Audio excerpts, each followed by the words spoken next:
you do. Well, we actually, one thing we don't talk about a lot is that we're a couple in real life, and we met when we were both in the muck almost 8 years ago, and didn't even know what narcissism was or any of this other stuff. So we it was like a journey of discovery together. But at one point I said to Lisa, if I had known all the stuff, like after we learned and read and all that, but before we started the business, I said if I knew all this stuff that I know now back before my marriage ended, and my divorce was 3 years, $300,000, right, for no reason other than she wanted to fight. I could have saved half that money, half that time, and who knows how much emotional energy and fear and all that stuff. So that's sort of where it was born, but started as a book project and then moved different twists and turns. But we are high conflict divorce coaches. We specialize in the worst of the worst, people who are victims of abuse, some of them are just realizing why.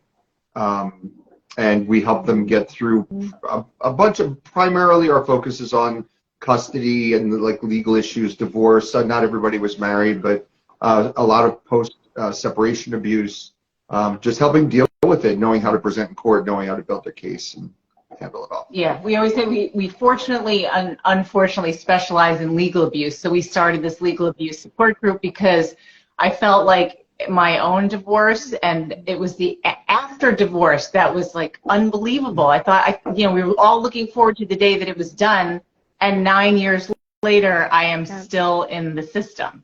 So legal abuse is when you're stuck in the system because either the person doesn't comply with court orders or they're filing all kinds of vexatious litigation against you, which is what is happening to all of our coaching clients, or most of them. And it's just, it affects at least 80,000 people in America alone. We have clients all over the world, but these are the cases where people are trying to explain what's going on to others, even others getting divorces, and they're like, that doesn't make sense. That's crazy. Like, that can't be possible. Yes, it's possible, and I'm sure some of the people, someone just wrote, the process is the punishment. I'm going to take that line and turn it into content because that is awesome. That's exactly it. I mean, court itself is really traumatizing. Yeah. After coming out of these, what kinds of relationships people are dealing with, but then to go through that and not to be believed, continue to be bullied, and have so much out of your control. It's just a nightmare, and it goes on for years. Right. And we always tell our clients, when the relationship ends, the abuser, the toxic person, loses the ability to control and manipulate all the things they do on a daily basis. So they're narrowed down to usually about 3 different avenues. One is the legal system, one is the kids, and one is money. And money is the big thing that keeps it going. So you always want to look at the other side's resources, and a lot of our clients have very rich exes, men and women, and it's dangerous when someone has lots of money and nothing else to do. And as you know, we can be chatty, so we're doing our best to make this a one-question interview. I know. And Chris is usually not unleashed. That's right. I need to stay away because we're both chatty, and it's just... He doesn't usually get to talk as much, and he's not usually on camera for these interviews, so he's like, I'm going to take my turn. Right. You won't hear from me again the rest of the evening. No. No, I love it. Thank you guys so much. I know you all are sharing so much wisdom, and it's so helpful, and 100% can relate. I mean, I think that's what's so discouraging for so many people when they come out of these relationships, because that's the hope and the plan that, okay, I'm getting out, like I'm going to be done. Maybe I still have to have some contact through co-parenting, but I'm going to be able to like move on, and I'm going to be done at least with the relationship portion. And so to have to continue to engage with this person and go to court and hear the lies and the gaslighting and manipulation and just the craziness. And that is what's so important about having this platform. What you guys do is to be able to share, have a place where you can be believed, because what narcissists put you through is so crazy. You feel crazy for explaining it. So to be able to have a place where people can say, yes, I get it, I believe you. Yeah, and I have to say something you said made me think of it. I can't even tell you how many of our clients say, I feel worse after getting out because everything is out of my control. And at least when I was in the relationship, I was able to make the decisions by myself because the other person was not involved. Now they're using the legal decision making to control me, to often weaponize the kid. The kids are pawns. So we know a lot of times kids need therapy in these situations, and one parent blocks it just to get back at the other parent. So the kids suffer. Mm-hmm. Yeah.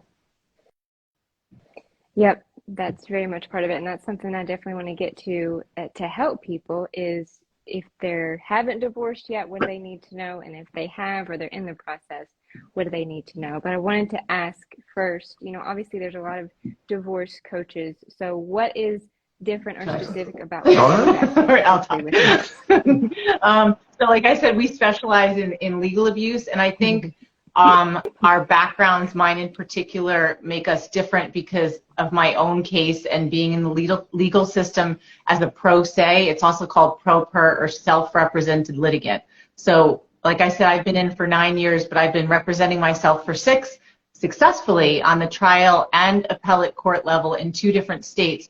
And the big trophy that I have, one of them, is that my case is case law in Connecticut. So I'm not an attorney. My ex appealed 4 times. I beat his attorney, and it was notable enough to be published and is now legal precedent. So when I was given that decision by a law librarian, he said, you should be really, really proud of yourself because it's so rare for a pro se to be recognized. And I just talked to a lawyer earlier today, and she said, yeah, it's because it's so complicated, especially on the appellate court level. And if you don't have experience in the law, like, that's amazing. So I feel really, really good about that.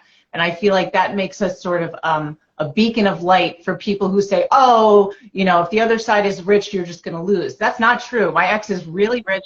He has a criminal defense attorney, family lawyer. He's got a whole army of people, but he hasn't been getting away with stuff. It takes a long time.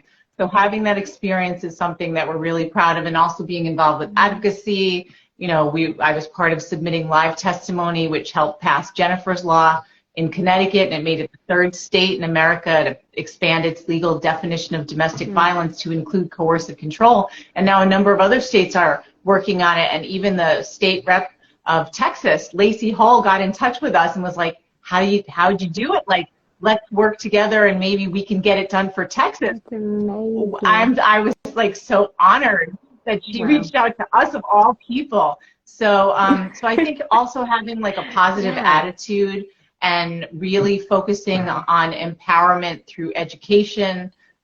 You know, both of us are writers. Sorry, my dog just dropped something. We do a lot with writing and communication. We do a lot with the actual work of, you know, I think a lot of divorce coaches focus on like the life transition and how you're gonna, you know, be okay after. We're like in the muck. Like, nope, we're gonna talk about strategic oversight, targeted documentation, presentation in court, how to prepare for mediation, lots of strategic communication with your ex.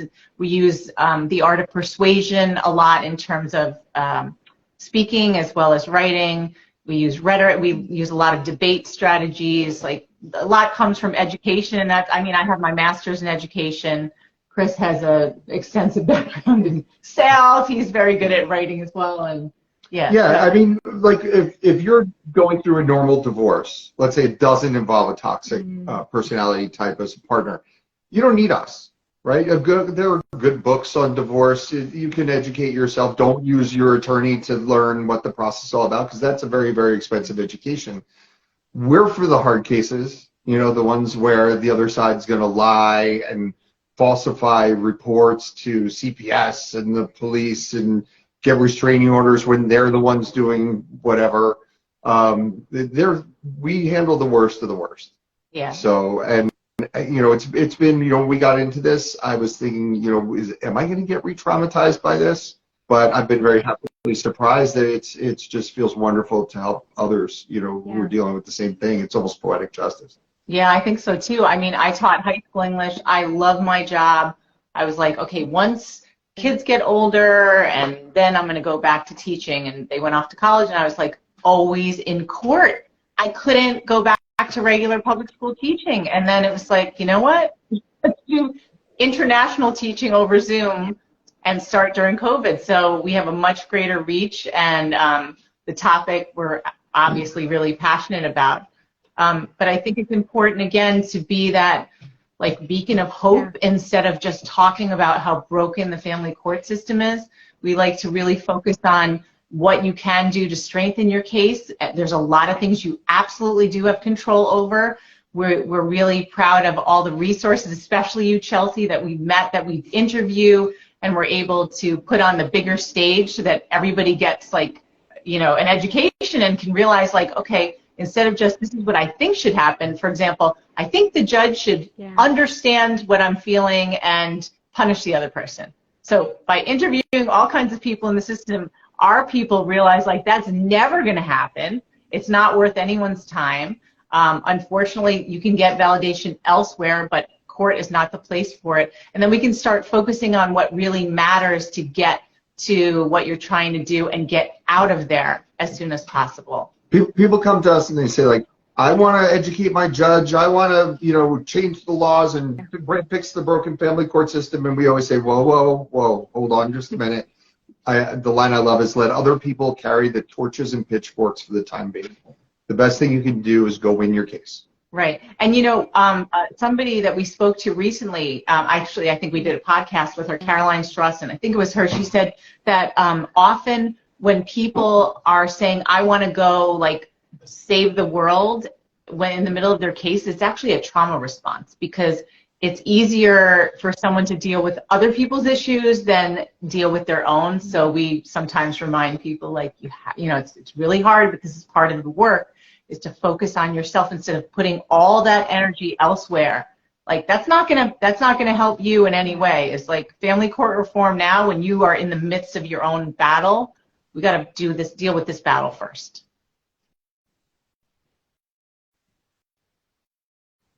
Right. That's very true. And maybe, you know, for the long term, like you guys have. I mean, obviously, when you were first going through it, you had to really kind of head down, focus on your case, what you were doing. And then ultimately, you were able to make careers out of it. Like you said, give back. It's really meaningful. I think almost most, if not all of us who are in this kind of work have a background with it, because there's a reason that we are where we are. So I love that you guys have taken what you've been through, you give back, you advocate, you help other people, you get it, unlike anybody else, because you've been through it, you're still going through it, you've been successful at it. So like you said, that's a lot of hope.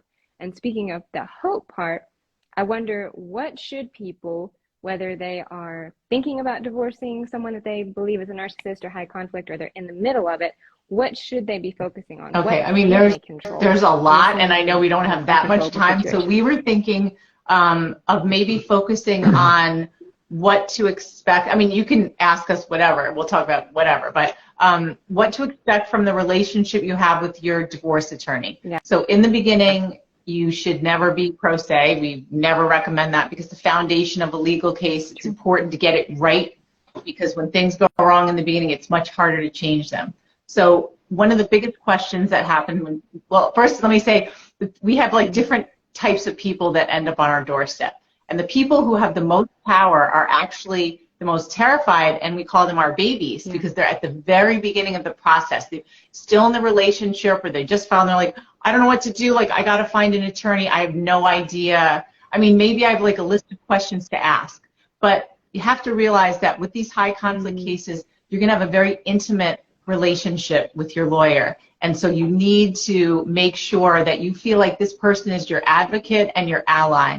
And we unfortunately get a lot of complaints because these cases, our clients are very needy, and many lawyers are not trained in domestic violence or coercive control, and they're just like nothing. I love my divorce attorney, but he was like, I don't want any of your clients, please don't send them to me. Lawyers hate these cases. Yeah. They really do, because lawyers want to get you through and done and get it settled and get out and get on to the next one. They're all over. The good ones are overloaded. These are the worst cases, you know. And then a lot of times people get, because they drag on so long, they get so expensive, people like run out of money, and the attorneys have to deal with that with some of the client can't pay the bills anymore. Yeah. So, but I didn't mean to. One of the things that people ask us is like, I need to find an attorney that or how do I find an attorney that understands narcissism? Yeah. And we go, those are very few and far between, and not necessary. Yep. As long as you have either you're an expert yourself or that's what we do, right? We help coach you through the process. The attorney just needs to be a really good attorney and understand and believe you when you say, this is going to be different. This is going to be hard. Right. Yeah. But their job is really not to emotionally support you, but to translate your case into the law. So that's why we say one of our goals with our clients is to turn them into, we use lots of education metaphors, teacher's pet of clients for attorneys, so that they're really organized. And this is not just like our own ideas. This is from lots of interviews with attorneys about what kinds of clients do you like? What kinds of clients don't you like? How can we make someone really good for you? Sure. And they always say, I love clients that are very organized. I like clients that are calm. I like clients that have spreadsheets and things that just make my job easier, so I don't have to wade through all this stuff. So anyway, so finding the right attorney is important. The questions are important, but I think one thing that a lot of people don't talk about that I'm going to refer to one of the chapters in our book about is what to expect from that relationship. Yeah. And starting from the very first consult, one of the first things that you should do is understand that even though you go in with your list of questions, the lawyer should be asking questions too. Because again, this is going to be an intimate relationship. Just like we screen all of our clients, we want to make sure it's the right fit. And if a lawyer is not asking questions, it's not a dialogue, that is not the greatest. Like, you want to feel like that person's invested in you as well. I mean, Chelsey, I'm sure when you meet your clients, you want to know what's going on. And lawyers that just say, let me see your financials and don't connect with you, that's not the greatest for these cases. So that's one thing. You want to say next? No, go ahead. Okay. So the other thing that is an issue with people coming out of these abusive relationships is we think, I need this lawyer to save my life. This lawyer, we call it the knight in shining armor. So now I'm out of the relationship, I've hired an attorney, and they're going to take care of everything for me. And then they expect the lawyer to save their life instead of doing the work that it's like, we call it strategic oversight. Like, you gotta, I say this because I had to do it. You gotta grow up and sort of realize, like, I'm not gonna keep putting my authority in other people. There's a number of reasons why a lawyer is not the best person, considering that divorce is a money-making industry, that you really need to do your research, find other resources that you might be able to use better so that you can use your attorney more efficiently. So again, it's that mindset, like, you can't just think this person's going to take care of everything for me. And that can create, and this is sort of the third one about, like, it not being another toxic relationship, right? Where you are giving all the authority to this other party that you really don't even know that well, right? You're throwing everything to them and saying, like, as Lisa said, save me, save me, save me. You create like an unequal like power balance in the relationship. The attorney works for you. You need, especially in these cases, you need to be like CEO of My Divorce Inc. Yeah. Right. And that's also because, as Lisa was talking about, being the teacher's pet, being organized. You don't just bring them boxes of, here's every email about the kids. Documented everything. Here you go. Yeah. And that's where that's where a lot of my my expense went, because I didn't know what I was doing back then. We know none of us do. None of us have been through it before. Yeah. But the thing about the toxic relationship, it's like you've given your authority to this person, but you have to realize, like, am I repeating the same toxic relationship cycle by now putting all my authority in someone that has not yet earned my trust? And we had a call with a client the other day who was on, I think, her third attorney, and she's saying, this is the only one that, like, when she says she's going to do something, she calls me back. She takes the time to listen to me. And I said, you know what? This is a perfect opportunity for you to start learning to trust somebody again. Keep an eye on this, because the other attorneys didn't do well enough for you, and now you're realizing, like, is this someone I can count on? But it's important. It's important. Like, again, they're not your emotional support, but everybody needs to earn your trust. And especially in this situation, you really have to be conscious of your own behavior and making sure you're not repeating those same patterns.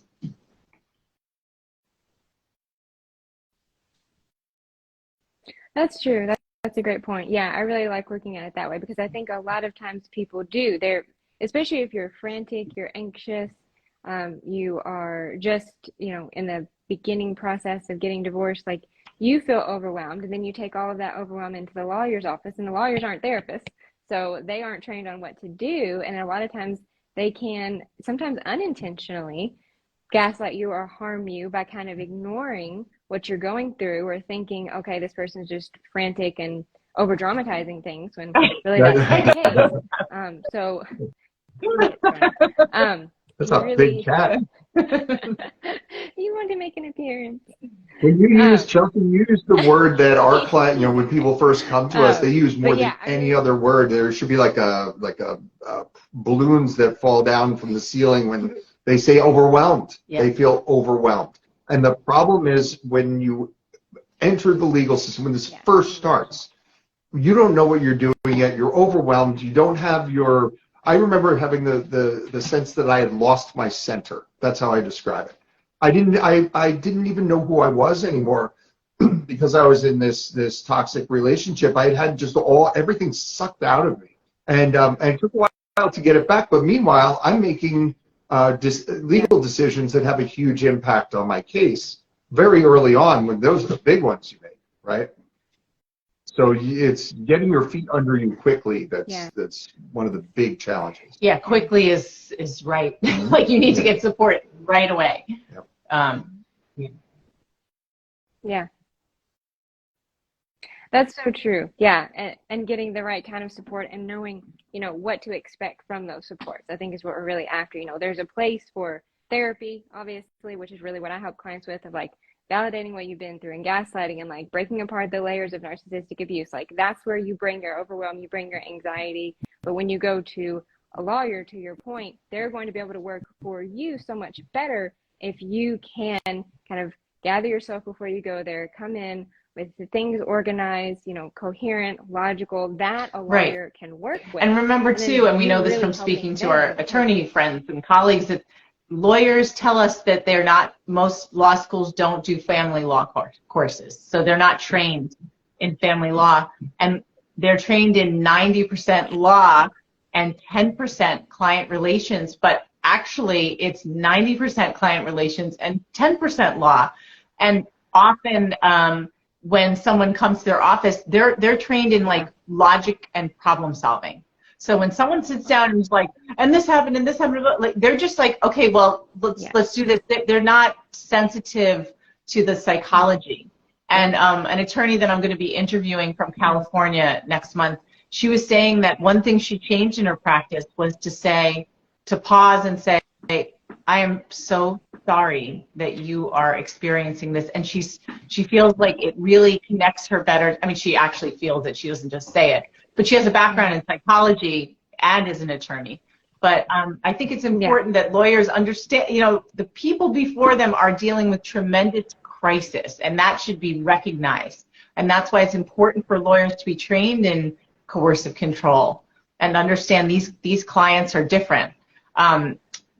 Before we continue with this, I just want to say that we do a series with an attorney in Canada named David Morneau that we call The Client as Consumer. And our big book launch party is coming up in May, and he's actually flying down. And so we're going to do our next Client as Consumer thing live. And the topic is how to advocate for yourself with your own attorney. And he's going to talk about why, from a lawyer's perspective, it is important to have an educated client. Even though some lawyers might not like it because it might cut down on their billable hours. But I think it's important for us to be empowered and like know how to deal with our cases instead of just putting all blind faith into somebody else and thinking they're gonna make huge life-changing decisions.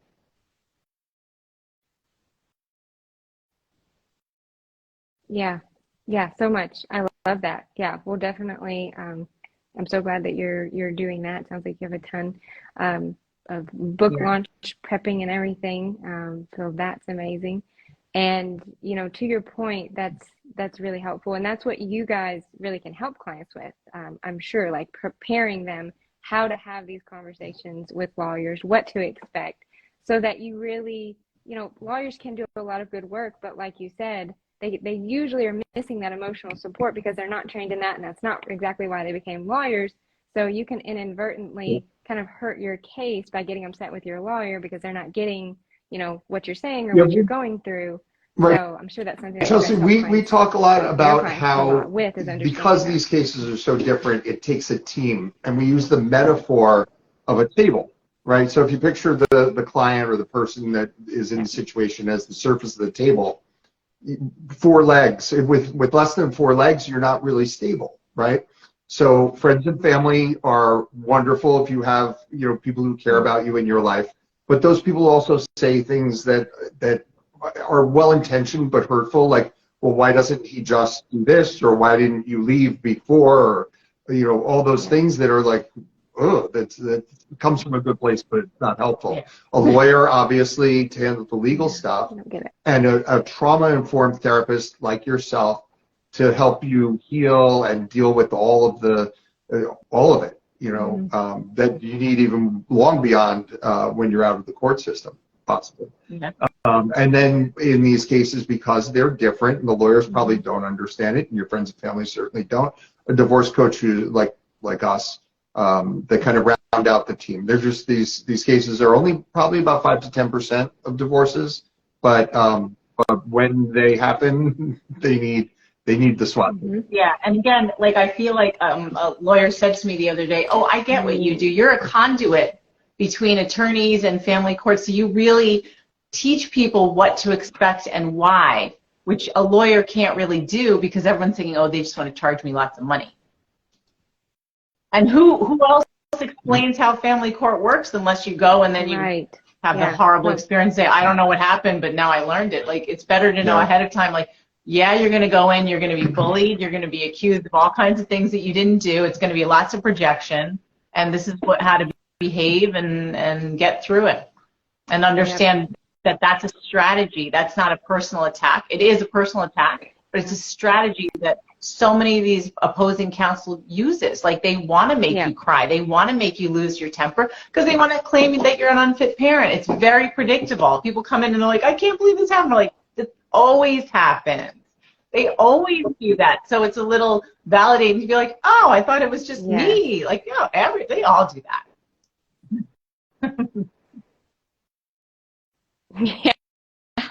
Yeah, they're going to gaslight you, they're going to lie about you, they're going to say things without any proof whatsoever, they're going to project on you everything they did, they're going to say that you did. I mean, yeah, it's classic. The reason I can describe narcissistic behavior from a relationship perspective is because it's a very rigid pattern, and I'm sure you guys can as well. That's what's so helpful for you guys and your clients, because they get to know ahead of time, okay, this is what to expect. So I don't have to take, you know, this isn't because I'm failing, or this isn't because there's anything wrong with me. This and what you're saying, like with what to expect, one of the hardest things that people are dealing with is this terror of the unknown. Oh my God, I'm going to court, like I'm going to lose, and all the fear mongering on social media. It's like, this is going to be awful. But when you know what to expect, you can prepare for it properly.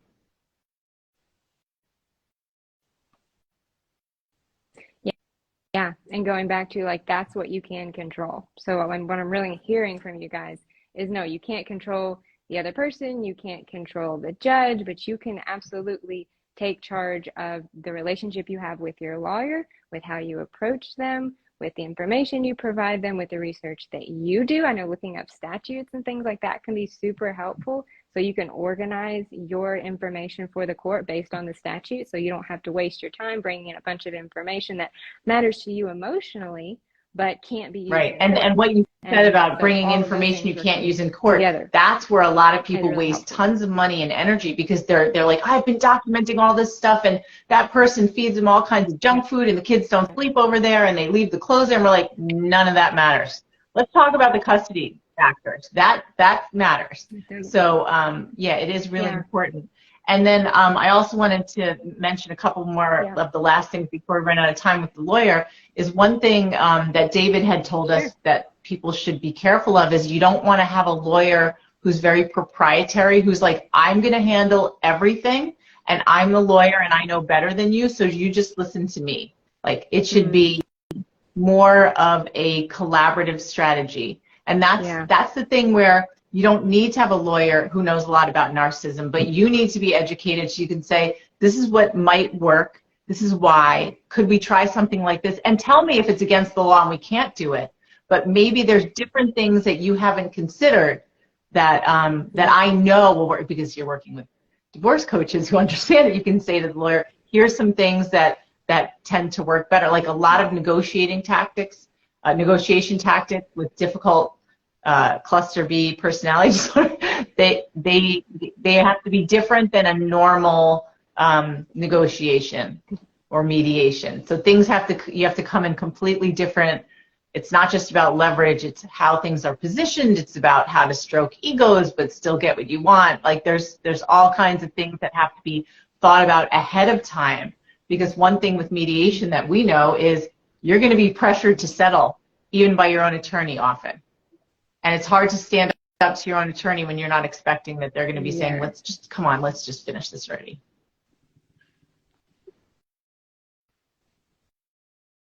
Yeah. And you really have to remember too, think about it from an empowerment place of you actually know this narcissist or high conflict person better than your lawyer. So in a way, like you can, use that information to tell your lawyer, hey, this is what they're going to do, and provide evidence or examples of their behavior so the lawyer knows what to expect. Again, like to your point, you don't have to know the law, but you can tell your lawyer, hey, here's what to expect, or here are the behaviors that, here are the patterns that this person often engages in. This is probably how they're going to respond, which can help you, build a better case. So I get it. And I hear it all the time from my end, from clients from therapy, and I'm sure that you guys hear it. And I love your table example because that's so true. These are not situations where you can just rely on a single person. Like you definitely need your family, you need friends, you need support groups, you need a community who gets it. You need, legal abuse coaches, you need therapists, like you need everybody working together on this thing. So I definitely get that. Well, I know we're about out of time, you guys, but thank you so much. I'm sure this information has been super helpful for everyone. And I want to ask a little bit more about when your book is coming out, where people can get it. Here's the book again. It's called Been There, Got Out, Toxic Relationships, High Conflict Divorce, and How to Stay Sane Under Insane Circumstances. When was it supposed to come out? Well, it was originally supposed to come out on February 7th, which Poetic Justice I was mentioning before is my ex's birthday. But it got, that would have been funny. We didn't plan that. It just happened that way. But it ended up sliding because of like COVID and supply chain issues and printing and all that stuff. It was supposed to be March 7th, which is not here yet. But for some reason, Amazon had it, and we just found that out by accident that they had it, and they've been shipping it, and I think it takes just a few days right now, and I'm sure it'll be like Prime, Prime will catch up, and where it'll be next. So it's actually out. It's out now. We found out because a couple of clients sent us pictures, and they're like, weekend reading, and I'm like, how did you get that book? So it's really cool. When did you so it's on Amazon, and our publisher's link, we're going to change it back to that later, but it's on Amazon. And thank you, Chelsey, for your beautiful testimonial that's on the front cover. Yeah, thank you guys so much. I